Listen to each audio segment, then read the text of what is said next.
এই মুসলমান, আপনি কি মারা যাবেন না এক সময়? যাবেন না? হয়তোবা কোনো গরমকালে আপনি মারা যাবেন, অথবা বর্ষাকালে মারা যাবেন।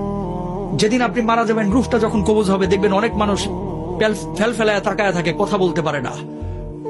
আপনি মনে করেন যে তার এখন পিপাসা লাগছে, কারণ রূহ কবজ শুরু হয়ে গেছে ভিতরে।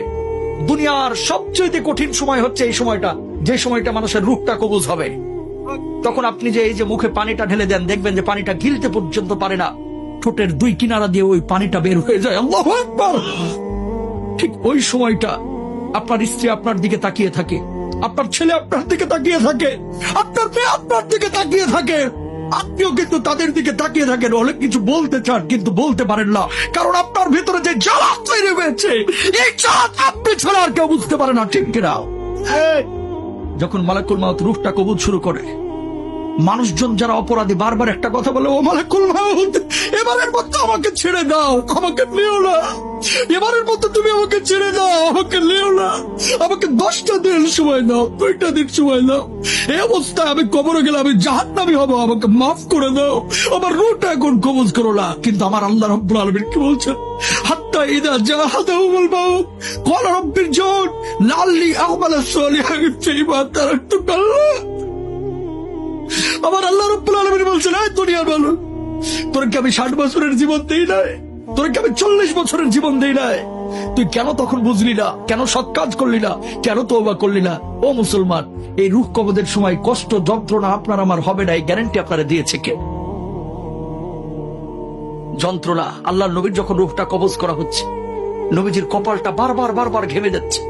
আম্মা যারা আয়েশা বলতেছেন, ইয়া রাসূলুল্লাহ, আপনার কপালটা ঘেমে যাচ্ছে কেন? আল্লাহর নবী বলছে, আয়েশা, আমার বুকের উপরে যেন উহুদ পাহাড়টা চেপে ধরা হয়েছে। আল্লাহু আকবার। আল্লাহর নবীর যদি এই অবস্থা হয়, আপনার আবার অবস্থাটা কি হতে পারে? আপনি জানেন না, এই বাড়ি যাবে না আপনার সঙ্গে, গাড়ি যাবে না, কিচ্ছু যাবে না। আপনি মারা যাবেন, ব্লেড দিয়ে আপনার জামা কাপড়গুলো কেটে খাটিয়ার উপরে আপনাকে রেখে, সন্তান সন্ততি বা আত্মীয় স্বজন বন্ধু বান্ধব ঘর থেকে লাশটা বাইর করে ওই বারান্দায় রেখে দেবে অথবা উঠানে রেখে দেবে। আপনার নাম ছিল আব্দুল কুদ্দুস, আব্দুর রহিম, সালমান, সাদমান, কত ভালো ভালো নাম। এখন কেউ আপনাকে নাম ধরে ডাকবে না, এখন আপনার নাম হয়ে গেছে লাশ। আপনার নাম কি? ওই মুয়াজ্জিন সাহেব মাইকে যে ঘোষণা দিবে, সেদিন আপনার নামের শুরুতে একটা ডিগ্রি লেগে যাবে, ডিগ্রি।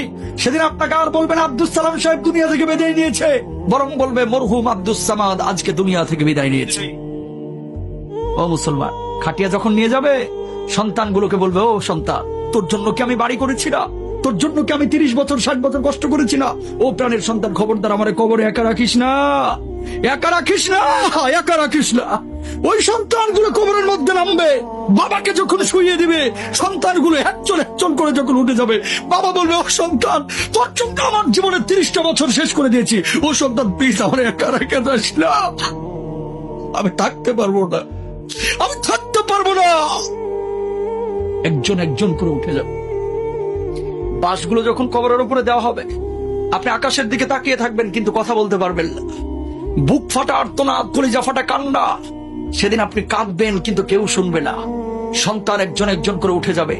বাঁশগুলো যখন একটার পর একটা দেওয়া হবে, একটু আলো কবরের মধ্যে ঢুকবে, আপনি চিৎকার করবেন, ও সন্তান প্লিজ আমাকে রেখে যাস না, আমি অন্ধকার বড় ভয় পাই, আমি অন্ধকার বড় ভয় পাই রে, এইভাবে আমাকে রাখিস না।